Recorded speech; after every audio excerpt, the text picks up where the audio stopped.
Je savais que j'allais en enfer. Je savais que c'était l'ennemi qui venait me prendre. Parce que lorsque j'ai levé la tête, je regardais son visage droit dans les yeux. Il était énorme.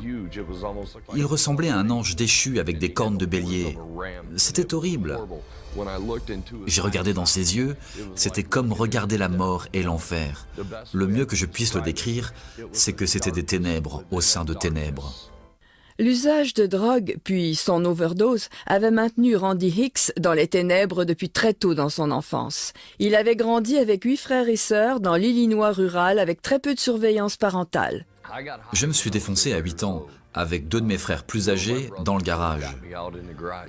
C'était la première fois que je fumais de la marijuana. Je ne l'oublierai jamais. Et j'avais aimé ça. Les frères de Randy cachaient la marchandise dans le fond du jardin, dans leur sac à dos ou même sous leur matelas. Un jour, j'ai trouvé de la poudre blanche, de la cocaïne. Je ne savais pas ce que c'était, mais je me suis dit que c'était tout bizarre. Puis un jour, j'ai vu mon frère en sniffer. Alors j'en ai sniffé aussi. Arrivé en secondaire, lors de ma première année, beaucoup en vendaient pour se faire de l'argent. En terminale, j'en vendais moi-même des quantités. Après l'obtention de son diplôme, Randy s'enrôla dans l'armée. J'ai fini tankiste, membre d'équipage de véhicules blindés, et j'ai été envoyé à Fort Irwin en Californie. Là-bas, c'était le cristal qui était en vogue, et je me suis mis à traîner avec les mauvaises personnes. J'ai bu de plus en plus, puis je me suis mis à vraiment consommer du cristal. Mon Dieu, comme j'étais accro. Je ne pouvais pas vivre sans. Je baignais dedans depuis le matin à mon lever jusqu'au soir quand je me couchais. J'ai vendu mes affaires pour m'en payer, puis j'ai été envoyé en désintoxication. Pour finir, j'ai été renvoyé de l'armée. J'étais vraiment ennuyé. J'avais eu une belle occasion de repartir sur de meilleures bases, et là j'étais retombé dans la drogue. Les choses ne firent qu'empirer. Randy passa 1 an en prison pour le cambriolage d'une station d'essence. Il était tellement défoncé qu'il ne se souvient même pas d'avoir menacé le caissier d'une arme. À sa sortie de prison, il fit une overdose. Il n'avait que 27 ans.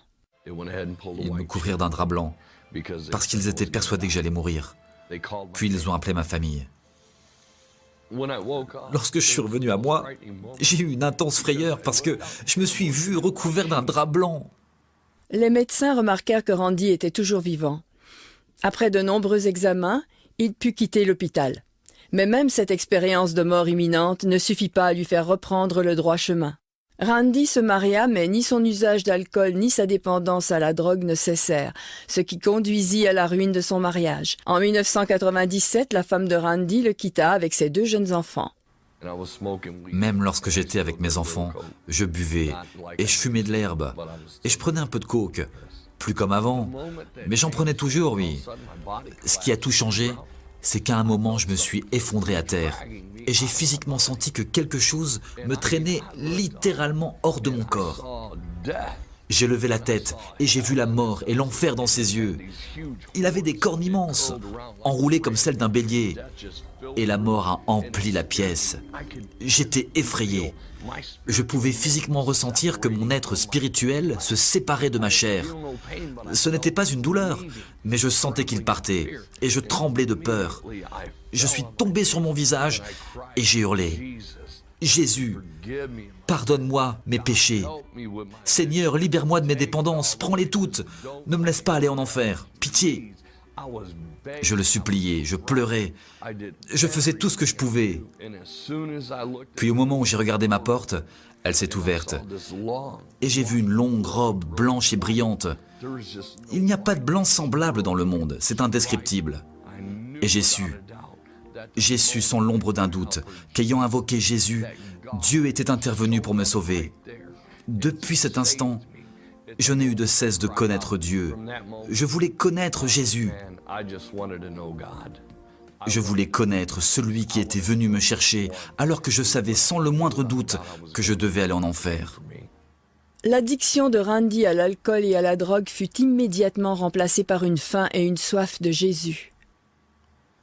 Je voyage pour raconter partout comment Dieu m'a tiré de là, ce que j'ai traversé et ce que ça peut vous faire, pour dire que Christ est la réponse. Lorsque vous invoquez le nom de Jésus, il est là. et il est prêt à vous accueillir, à vous pardonner tous vos péchés.